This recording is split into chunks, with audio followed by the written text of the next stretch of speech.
Pues hermanitos, sean todos bienvenidos a esta sesión de enseñanza iba a decir la escuela dominical, no hermanitos, del estudio de los jueves. Bienvenidos sean todos, ¿cómo están ustedes?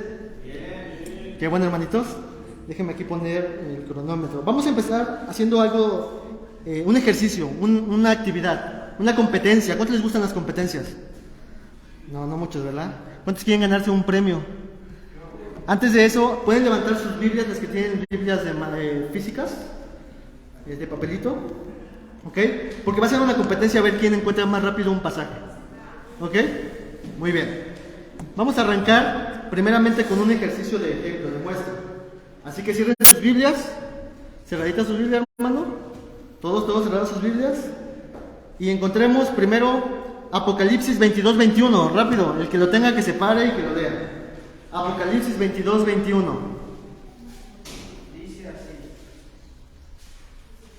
gracias del Señor Jesucristo hace para nosotros. Ok, ¿quién ganó entonces? El pastor.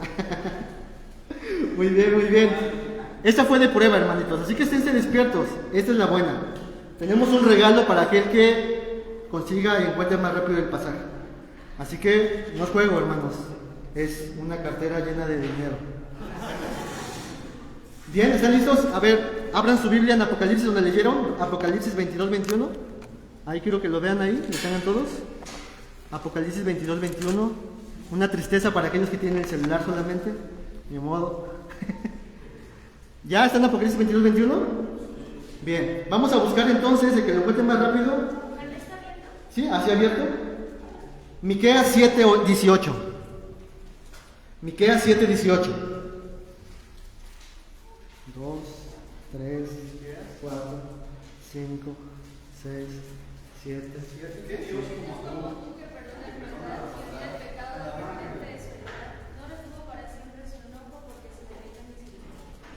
Gracias, hermanita. Pues tú ganaste. Yo te vi que ya lo tenías, pero no te paraste, no leíste. No, pues tú párate, es competencia, aquí no hay hermandad. Muy bien, ¿cuántos siguen buscando Miqueas todavía? ¿Ya lo encontraron por fin? Muy bien. Exactamente, ¿cuántos de ustedes piensan que, hermano, creo que mi Biblia no tiene ese libro en la Biblia que tengo yo? Exacto. Pregunta, hermanitos, ¿cuántos recientemente han leído Miqueas? ¿Pueden levantar la mano? Miqueas, aquí hay uno, dos. ¿Cuántos en el año pasado, aunque sea, leyeron Miqueas? Levanten la mano. Ok, algunos. Muy bien. ¿Cuántos leyeron Miqueas, pero con la intención de tener un devocional en Miqueas? Levanten la mano. Un momento donde tengas un momento con la palabra con Dios, estés meditando, reflexionando, todas esas cuestiones, ese es devocional, ¿no? Creo que aquí nadie levantó la mano. Hermanos, realmente Miqueas, al igual que otros libros de la Biblia, es un libro quizás no tan conocido, no tan popular. Es un libro que tenemos que leerlo porque está en la Biblia. Algunos ni siquiera saben que está en la Biblia. Nosotros no somos así. Nosotros sí sabemos que está en la Escritura y lo hemos leído.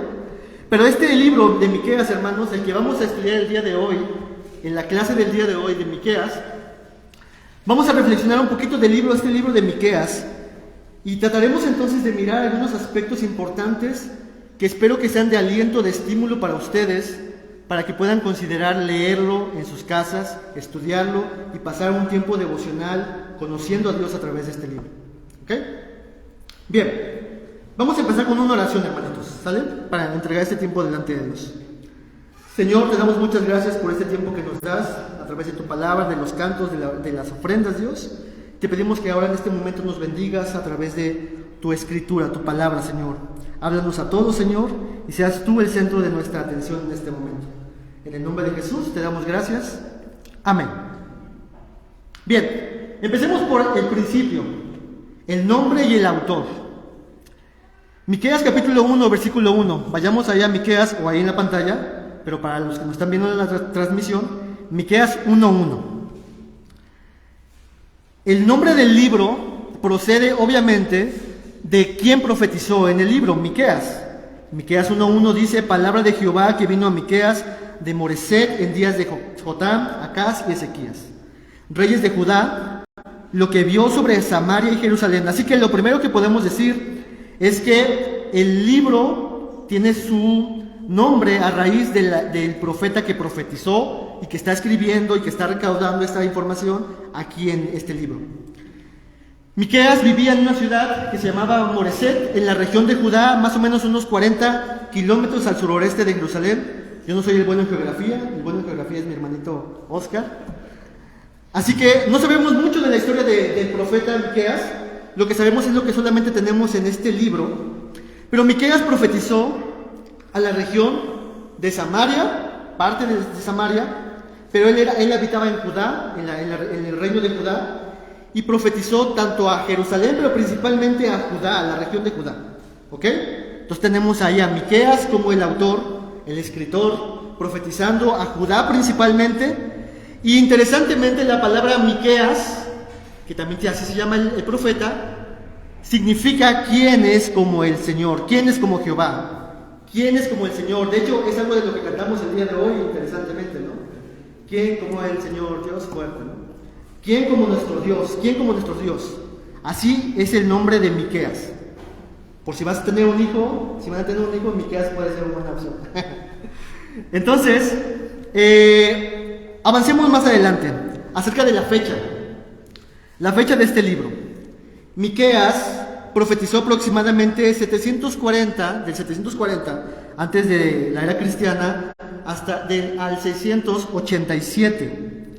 Como decíamos, predicando, profetizando hacia los reinos, en tiempos de los reyes de Jotam, Acaz y Ezequías, los reyes de Judá.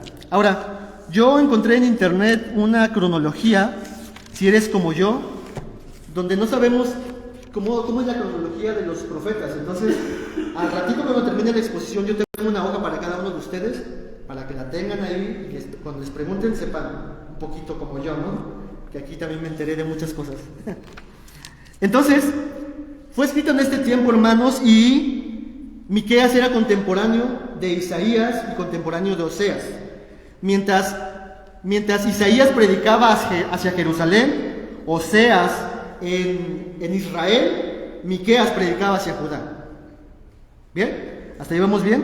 Al parecer, Miqueas, al provenir de una ciudad un poquito humilde, él predicó desde la visión donde estaba involucrado, viendo las cosas que se hacían ahí, desde una condición más humilde, a diferencia de los otros profetas. Miqueas predicó todo eso. Avancemos, hermanos, con nuestros encabezados. Ya tenemos el autor, la fecha, ahora el género literario. El género literario, obviamente, hermanos, es profético. ¿Qué significa que es profético? Que muchas de las cosas que dice Miqueas apuntan hacia un futuro, a un cumplimiento que tiene hacia adelante. Es Dios transmitiendo su palabra, diciéndole a Miqueas, esto es lo que va a acontecer. Es profético. Anuncia advertencias de parte del juicio de Dios hacia sus lectores, su audiencia original. Tenemos aquí en Miqueas, algunos eruditos llaman a Miqueas el Isaías comprimido, chiquito. Porque es un libro de 7 capítulos que encierra mucho del mensaje de Isaías, pero Miqueas apuntando hacia Judá.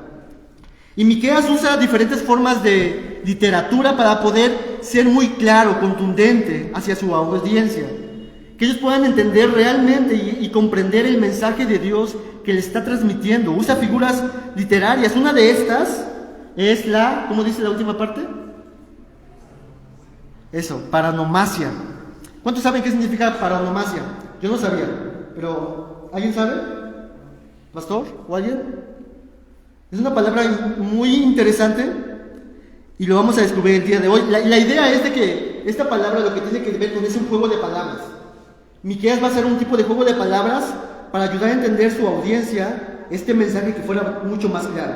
Esto lo vemos en la Biblia. Por ejemplo, Pablo, cuando escribe a Filemón, hace este recurso, la paronomasia, en cierta forma. Cuando envía a Onésimo, Pablo le dice a Filemón, te envío a Onésimo, el inútil, que significa inútil, que ahora nos es útil, ¿ven? El inútil que ahora nos es útil. Esto es paronomasia, este juego de palabras para hacer más contundente el mensaje o más atractivo.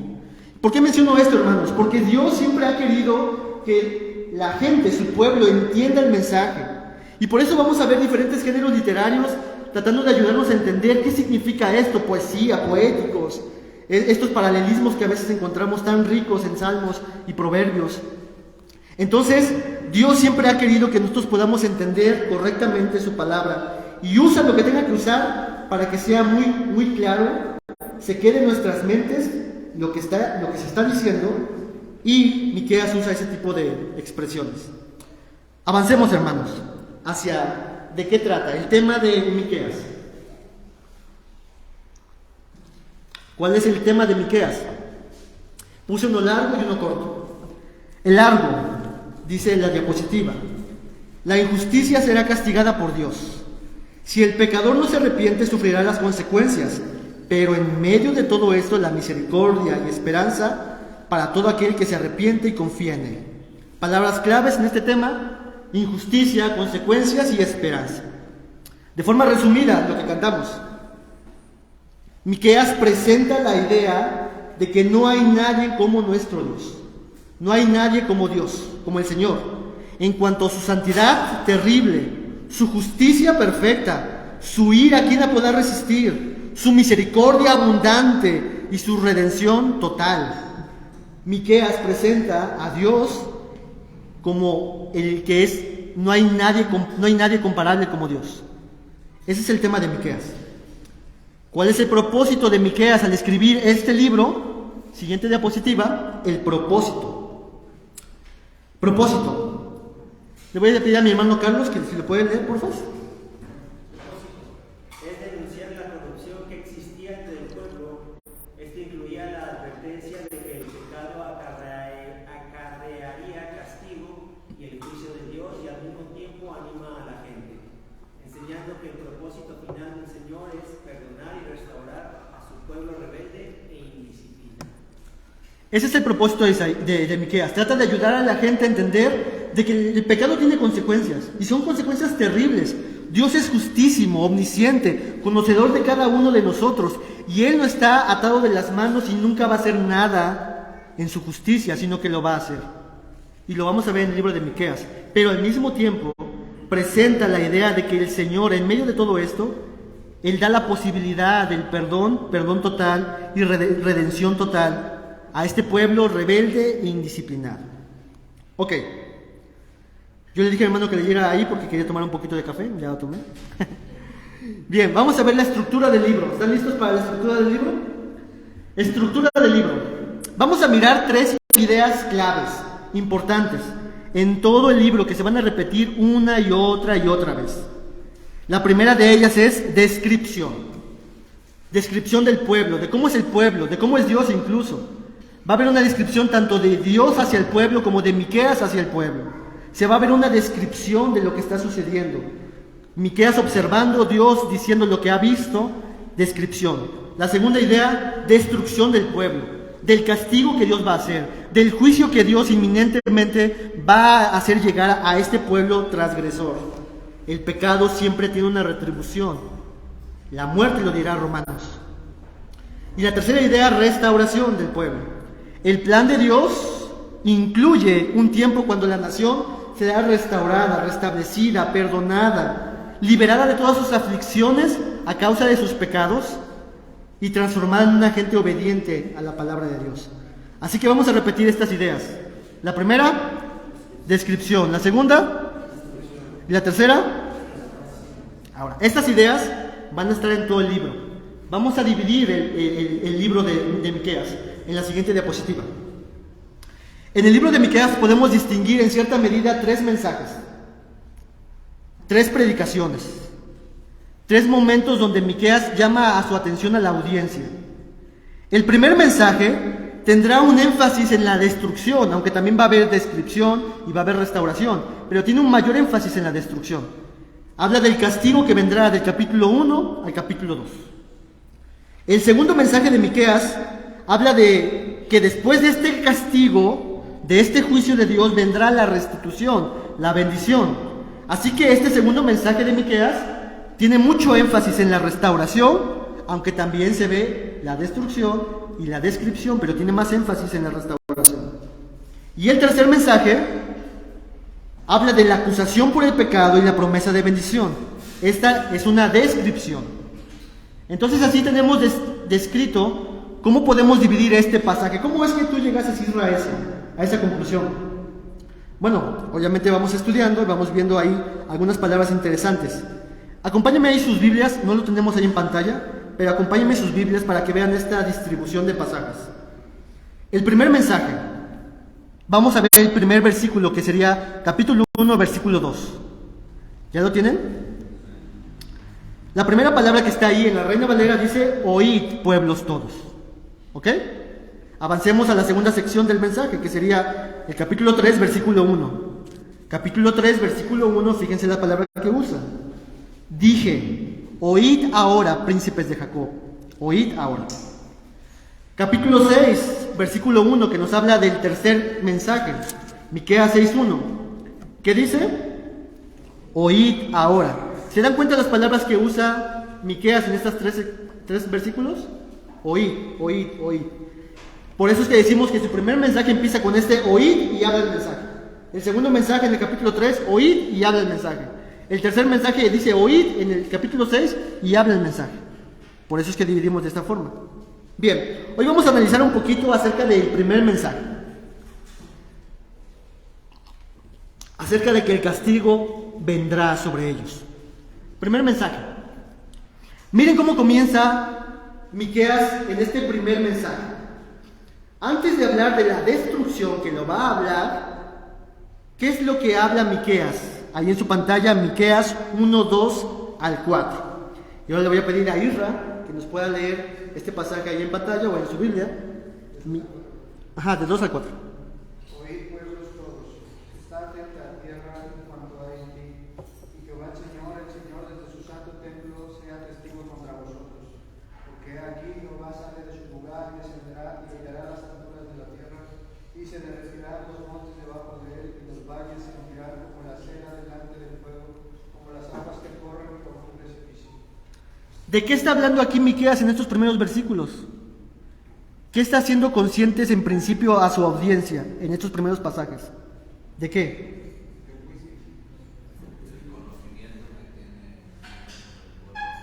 Del conocimiento que tiene Dios sobre el pueblo, del juicio, ¿algo más que quieran decir? De la destrucción, de la ira.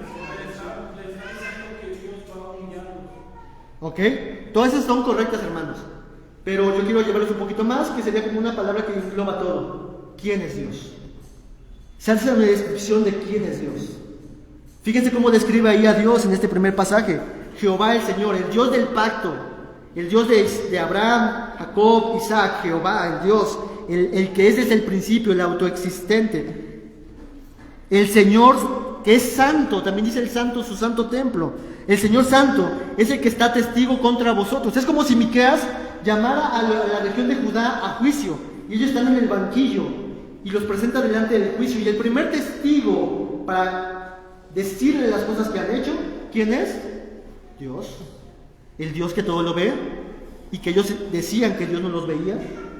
El Dios que está atento, el Dios santo, el Dios del pacto, y describe un poquito acerca de Dios, de las consecuencias de su santidad. Está poniendo Miqueas a Dios como él levantándose dispuesto para hacer algo contra estas personas que estaban pecando contra Dios y contra su prójimo. Así que lo primero que hace Miqueas, hermanos, es que sean conscientes de quién es Dios. Avancemos. Versículos 6 y 7 en la siguiente diapositiva. Estamos en este primer mensaje. Dice Miqueas 1, 6 y 7: haré pues de Samaria montones de ruinas y tierra para plantar viñas, y derramaré sus piedras por el valle, y descubriré los cimientos, y todas las estatuas serán despedazadas, y todos sus dones serán quemados en fuego, y asolaré todos sus ídolos, porque de dones de ramera los juntó, y a dones de ramera volverán. Está hablando en principio hacia qué región, hacia Samaria. Está diciendo que Samaria será destruida, no en forma de aniquilación, sino destruida, llevada a montones de ruinas, de escombros. Y realmente, hermanos, esto sucedió. Lo van a ver en sus hojitas. En el año, aquí lo tengo, 722, Asiria conquista a Israel. y Samaria es llevada hasta los escombros, sus ruinas. ¿Y por qué? El pasaje nos dice que había idolatría en su región. Dice versículo 7, y todas sus estatuas serán despedazadas. Toda esta actitud de idolatría contra mí será quitado, será desarraigado. Y esto, hermanos, Miqueas lo profetizó antes de que sucediera. Y nosotros sabemos por la historia de que sucedió tal cual fue anunciado a los de Samaria. La respuesta del profeta fue en los versículos que siguen, versículos 8 y 9. Este es Miqueas diciendo: por esto lamentaré y aullaré y andaré despojado y desnudo. Y haré aullido como de chacales y lamento como de avestruces, porque su llaga es dolorosa y llegó hasta Judá, hasta la puerta de mi pueblo, hasta Jerusalén. Miqueas quiere ayudarle a ver en la audiencia que esto que está viendo como profético, anticipadamente de lo que vendrá, es terrible. Y trata de que ayudarles a mirar que con estas expresiones que usa, que vean que esto es terrible, hermanos. Él dice que esto es un lamento, andaré despojado, desnudo, y usa estas ideas, como les decía, en el versículo 8,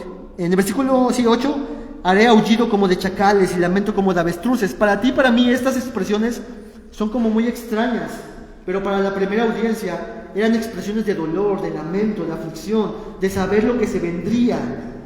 Y Miqueas estaba desde antemano anticipando ese dolor y ese sufrimiento. Pero también nos dice Miqueas que esta destrucción que iba a suceder sobre Samaria, esta llaga que se iba a producir dolorosamente en Samaria, versículo 9, llegará ¿hasta dónde? Hasta Judá. Judá también recibirá las consecuencias de esto. Ellos también serán acarreados hacia esto mismo, porque ellos también han pecado contra mí. Pero en principio inicia con Samaria y el juicio de Dios avanza hasta Judá. Veamos una de estas expresiones que el profeta usa en Miqueas, en la siguiente diapositiva. Para que lo noten ahí, de Miqueas del capítulo 1, versículos del 10 al 16, describe lo que sucederá con Judá.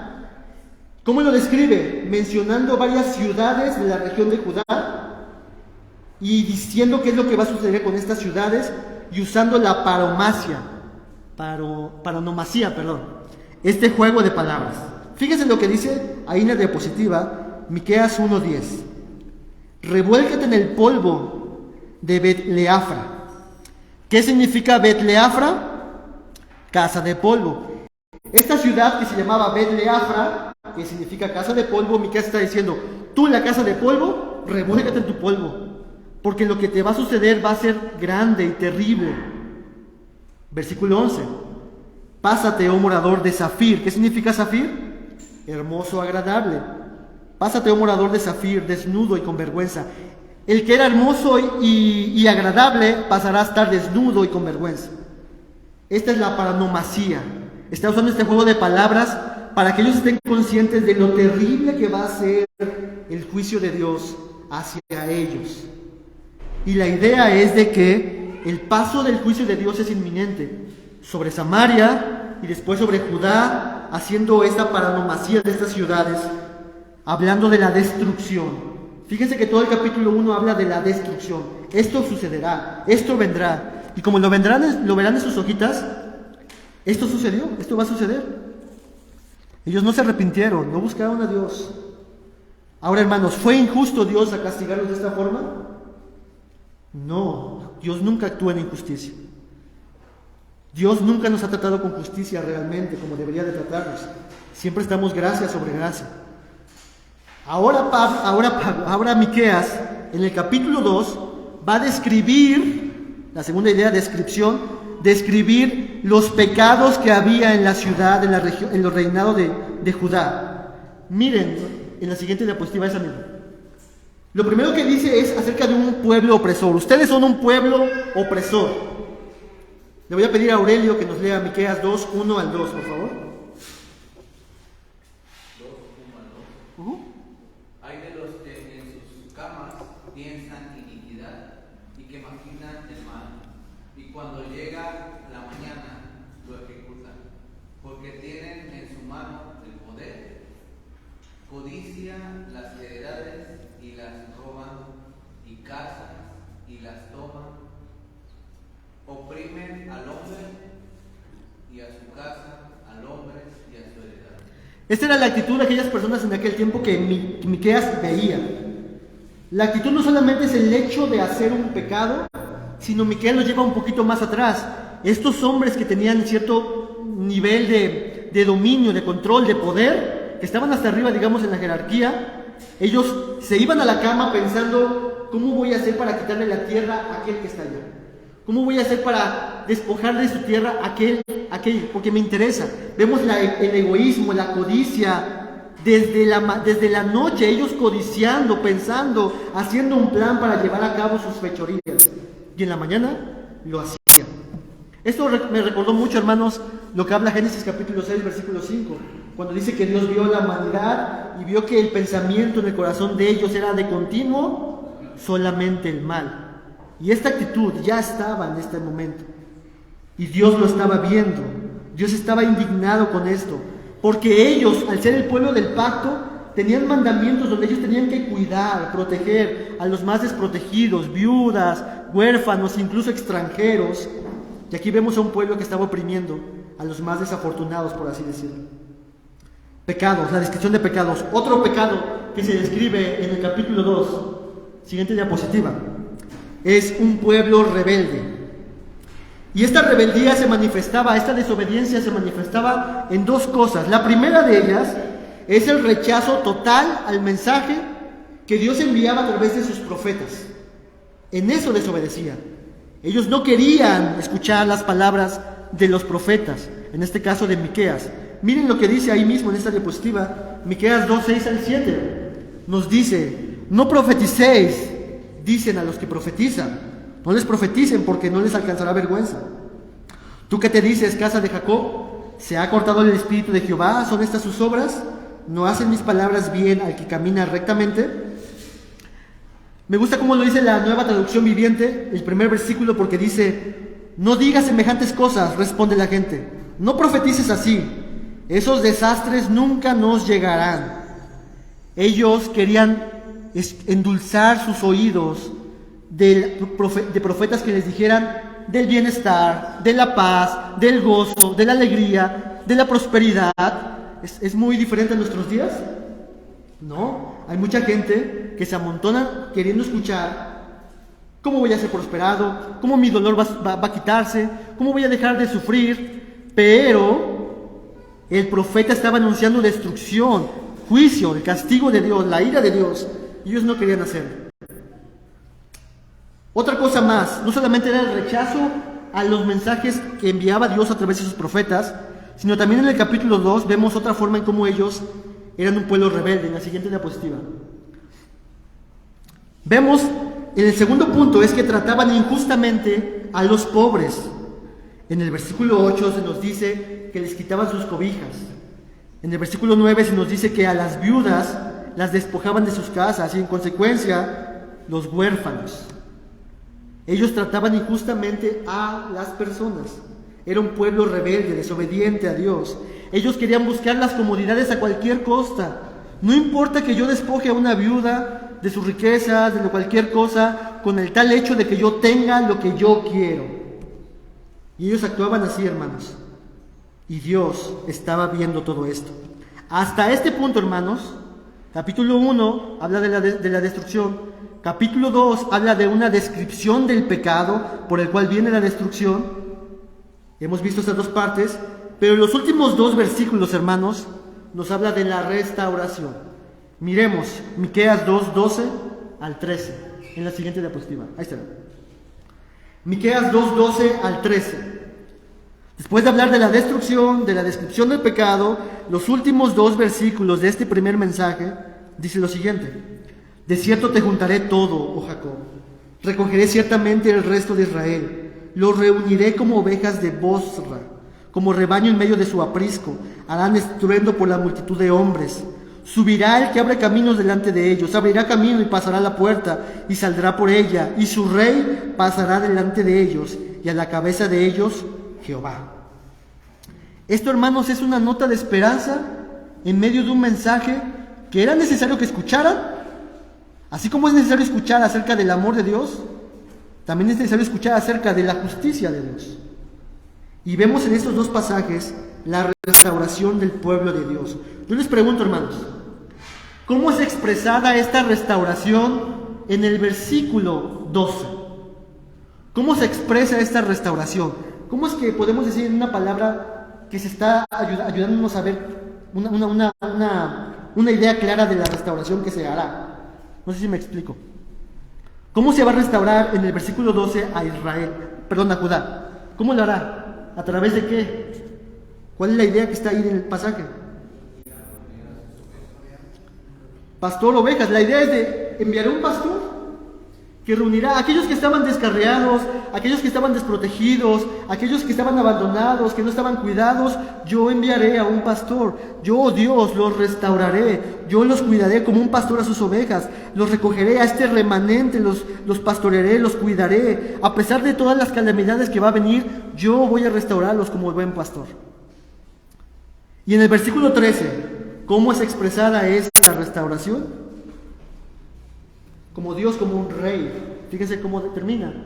Y a la cabeza de ellos, Jehová, como Dios, un rey imparable, invencible, bueno, justo, que no va a dejar que su nación sea destruida, sino que va a ayudar a cada uno de sus ciudadanos.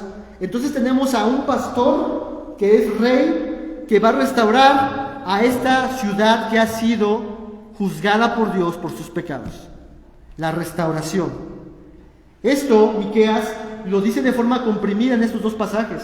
Pero Miqueas en su segundo mensaje, ¿cuántos mensajes dijimos que había en Miqueas? 3. En su segundo mensaje, en el capítulo 4 y 5, desarrollará toda esta idea del pastor, del rey, del Mesías. Para que lo lean en sus casas. Entonces, hermanitos, ¿qué hemos dicho hasta ahorita con este primer mensaje en la siguiente diapositiva? Miqueas, en su primer mensaje, entonces, con lo primero que inicia con su audiencia diciendo: oíd, pueblos todos, lo primero que dice, ¿qué es? Coloca a su audiencia delante del trono de Dios. Están delante de Dios. Lo segundo, les declara la destrucción inminente. 3, les declara una descripción de sus pecados. Y 4, les declara un mensaje de esperanza y de restauración. ¿Ok? De esto habla el primer mensaje. Siguiente diapositiva. Estamos en la estructura, hermanos. Esta es nuestra estructura que hemos visto. Hemos visto solamente, en forma muy resumida, este primer mensaje que tiene un énfasis en la destrucción. Todo un capítulo para la destrucción. Y yo me gustaría que ustedes, en sus casas, como tarea, que sé que ustedes son estudiantes y cumplen sus tareas, que vayan en el segundo mensaje y en el tercer mensaje y traten de ver dónde se ven estos mensajes de restauración, de descripción, de destrucción. Quiero que escuchemos lo que dice un comentarista respecto a Miqueas en la siguiente diapositiva. Kyle M. Yates dice lo siguiente acerca del libro de Miqueas. Espero que lo puedan leer, lo puedan ver, se los leo. Dice: es bueno encontrar un defensor de los pobres que sea digno, que tenga coraje y valor para transmitir un mensaje eficaz. Conociendo sus compañeros tan íntimamente, Miqueas fue capaz de presentar con colores vívidos el reto a la justicia y consideración. Su profunda simpatía para con los oprimidos quedó grabada con palabras inolvidables. Su espíritu ardía con justa indignación al ver las injusticias de categorías practicadas sobre sus vecinos y amigos. Los pobres y campesinos de Judá tenían un valeroso defensor en este poderoso y joven predicador campestre llamado Miqueas. Este era Miqueas, hermanos, y su libro es maravilloso, importante. Se identifica con su pueblo. Él veía todas estas cosas. Él vio la visión de Dios y pudo decir con denuedo y con valor: esta es la palabra de Dios. Veamos otros aspectos de Miqueas, hermanos, que nos van a ayudar en nuestro estudio del libro. Siguiente diapositiva. Miqueas en la Biblia.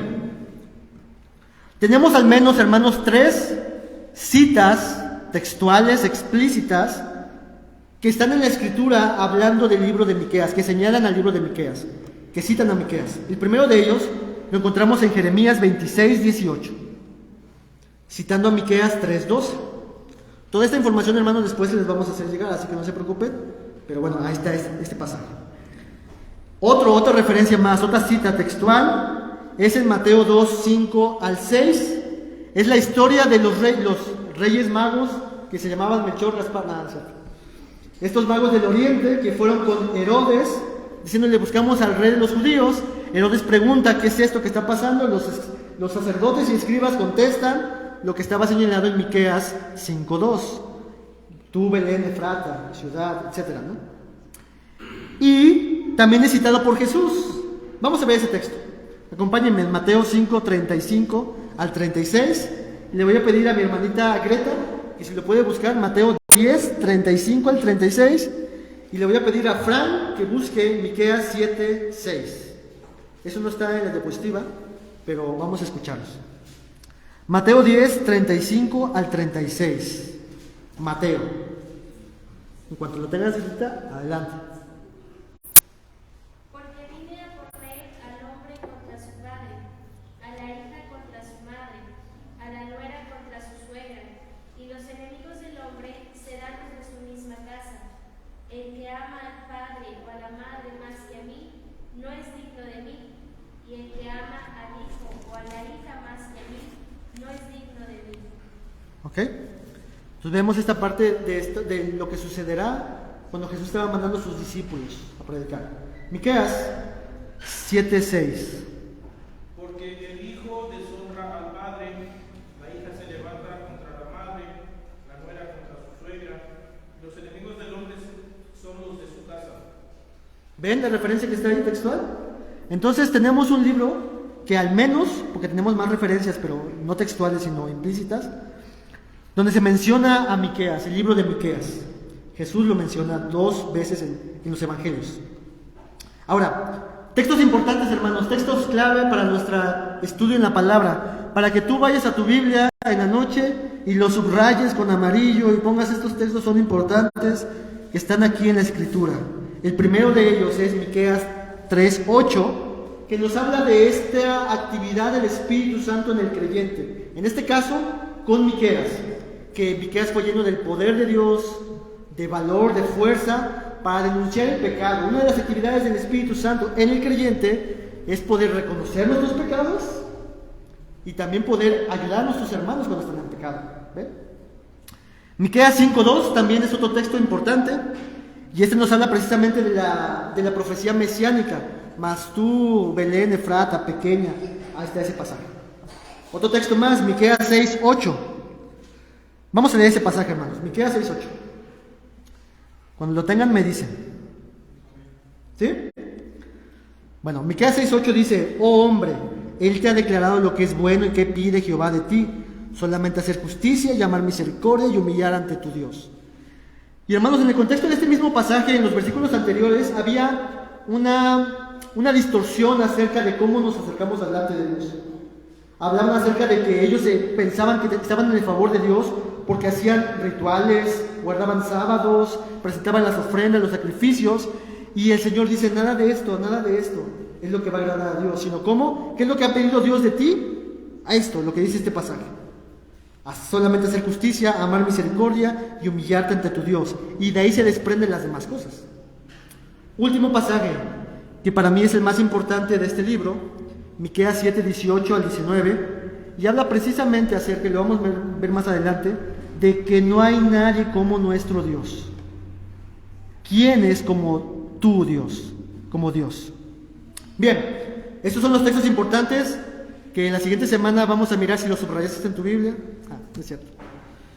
Bien, vamos a avanzar con temas teológicos. Para aquí los que son teólogos. Teología en Miqueas.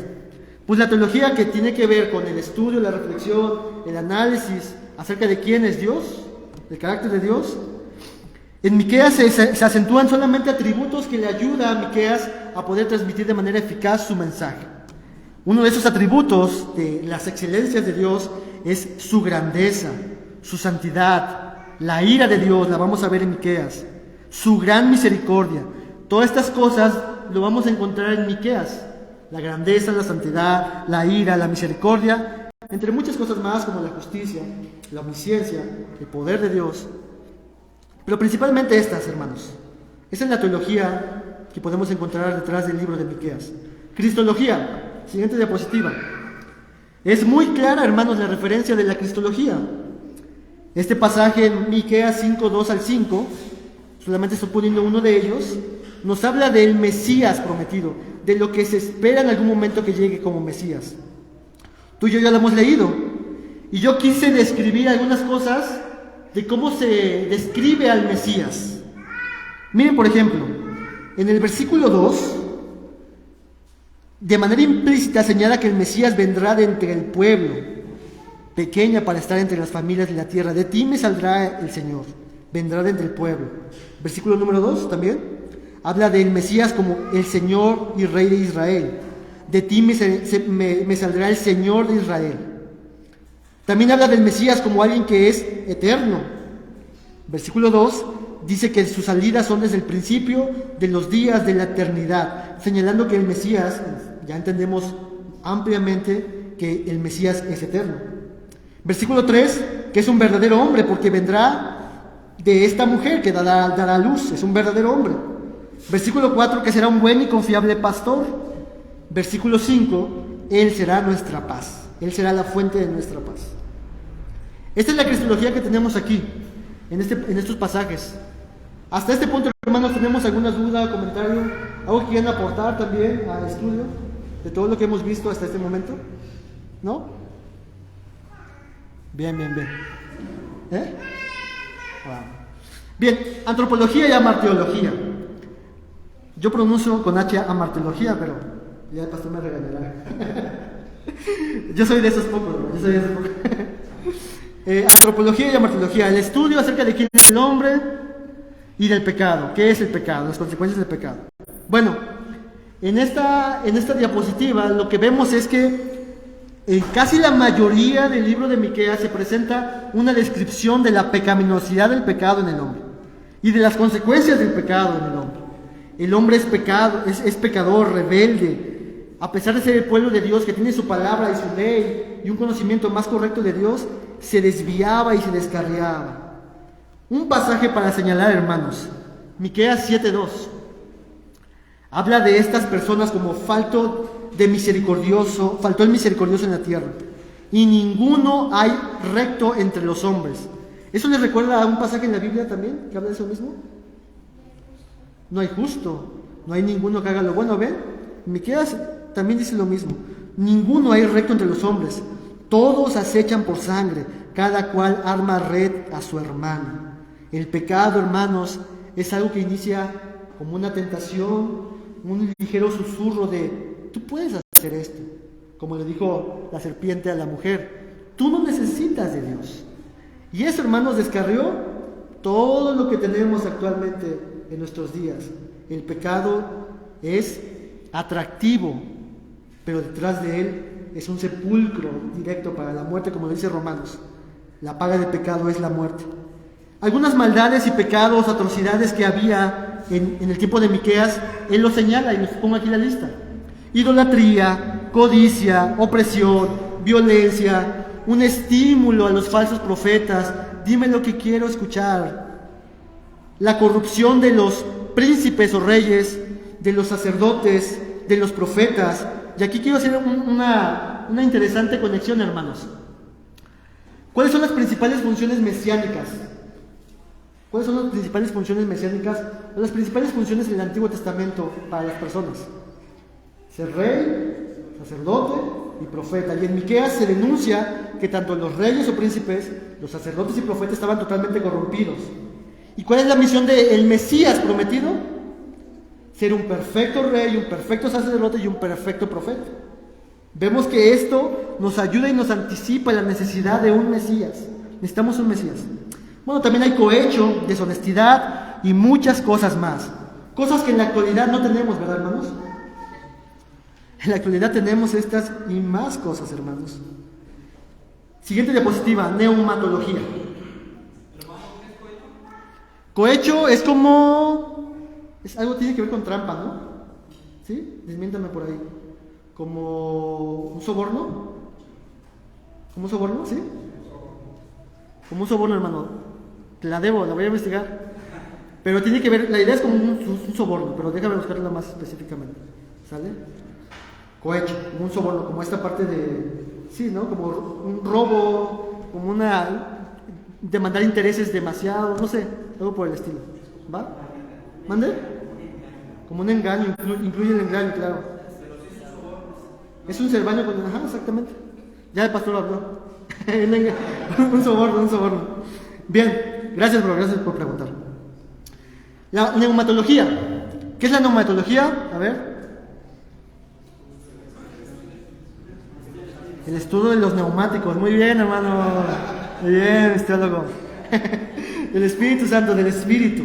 2 veces aparece la fórmula Espíritu de Jehová en la Biblia. Solamente quiero señalar una de estas. Miqueas 3:8. Hablando Miqueas de sí mismo: mas yo estoy lleno del poder del Espíritu de Jehová y de juicio y de fuerza para denunciar a Jacob su rebelión y a Israel su pecado. ¿Cuál es una de las actividades del Espíritu Santo en el creyente? Conforme a este pasaje, en el profeta. ¿Cómo? Confrontar. ¿Qué ibas a decir, Gaby? Sí, exactamente. Pero en este pasaje se enfatiza mucho en la parte de la confrontación, de denunciar el pecado, la maldad. Y el profeta decía: yo estoy lleno del poder del Espíritu Santo, lleno de este poder de juicio y de fuerza, con una misión: denunciar, declarar a ustedes el pecado. Parte de la predicación, hermanos, parte de las enseñanzas que el Espíritu Santo está en la Escritura, y lo que deben hacer los predicadores es promover la santidad, denunciar el pecado, decirle entre nosotros, unos con otros: mi hermano, esto es un pecado delante de Dios. Obviamente también consolar, obviamente también animar y estimular, obviamente todo esto en el vínculo del amor, pero incluye la declaración, la denuncia del pecado, promover la santidad, el arrepentimiento de los pecados. Y esto mucha gente en nuestra actualidad no lo desea, no lo quiere. Hay un extremo de la cristiandad que tiene un sobreénfasis del amor de Dios, de la bondad de Dios. Y yo pregunto: ¿Dios es amoroso y bondadoso? Sí. Y hay otro énfasis de la cristiandad que solamente hace un énfasis de la ira de Dios, de la justicia de Dios. ¿Y Dios es justo? ¿Y Dios está irado con el pecador? Sí. Pero nosotros como creyentes tenemos que tener este balance, porque las dos cosas son importantes, porque es Dios a quien estamos anunciando. Último tema de esta lección, tema teológico, la soteriología. ¿Qué es la soteriología, hermanos? La doctrina de la salvación. Muy bien. En Miqueas, hermanos, tenemos, yo creo, una declaración tan hermosas y gloriosas acerca de la salvación y el perdón que Dios otorga. ¿Cómo es la salvación y el perdón que Dios otorga? ¿Cómo es nuestro Dios? Miqueas 7, 18 al 19 dice lo siguiente. Este es uno de los textos importantes que les decía antes. Dice: ¿qué Dios como tú, que perdona la maldad y olvida el pecado del remanente de su heredad? No retuvo para siempre su enojo, porque se deleita en misericordia. Él volverá a tener misericordia de nosotros, sepultará nuestras iniquidades y echará en lo profundo del mar nuestros pecados. A pesar, hermanos, de que ustedes van a ver en Miqueas una declaración fuerte acerca del pecado y del juicio de Dios inminente sobre el pecador, en medio de todo esto se levanta este estandarte diciendo: pero tú, ¿quién como tú, Dios? Y a pesar de todo esto, otros dioses, digamos los dioses romanos, ya habían destruido la humanidad. Con un rayo, lo que sea. Ustedes saben algunas historias, ¿no? O animes, me imagino. Entonces, pero Dios no es así. Dios no se deleita en destruir al pecador, sino en mostrarle su misericordia, extender su misericordia. Y a pesar de ser un pueblo contradictorio y rebelde, y que les anticipa su juicio y que ellos no hacen nada, también anticipa Miqueas su restauración, diciéndoles: pero nuestro Dios es un Dios que es inigualable, que perdona la maldad que tú has cometido, la maldad que yo he cometido. Porque si fíjense que ahí mismo, en este mismo pasaje, Miqueas se incluye en esta declaración.